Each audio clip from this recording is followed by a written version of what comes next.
So you've talked about the theory behind just the mental and the presence and helping in that, but then through your research and experience, and not saying you're providing doctor's advice here, but what has been shown historically for those that have had, some chronic illness?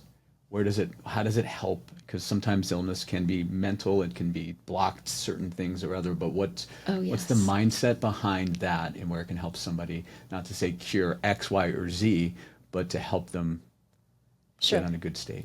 I'm going to go back to stress for a minute, because chronic stress we have two sides to our nervous system called sympathetic and parasympathetic. And I tell people this all the time. And, before I begin any session, I give them a little of science behind this.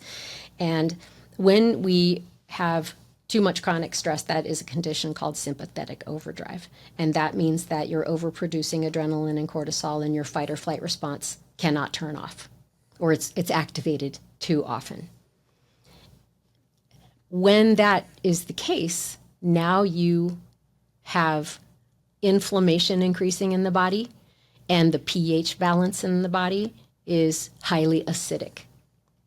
The cells are secreting acid into the system as a result of the chronic stress, which then causes the inflammation. Now, any doctor that knows anything about that inflammation root cause and how it relates to immune system disorders or different kinds of cancer will say that inflammation is the cause, right?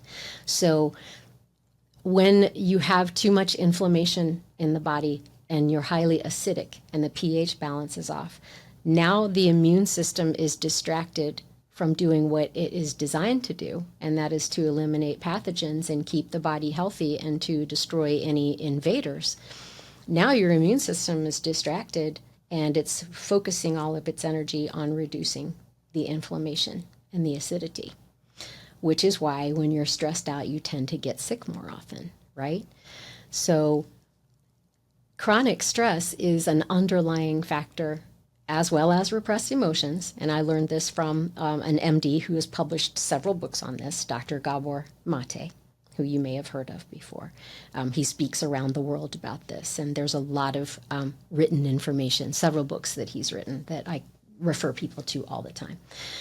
So the repressed emotions cause a disordered immune system. That's straight from Dr. Maté. And the chronic stress and inflammation is going to keep the immune system suppressed. So these methods of breath work, and especially sound, is going to deactivate the stress response, and it's going to allow the cells to reset. So whatever the illness or disorder may be, it can be treated with specific frequencies, and that has been proven scientifically over and over and over again.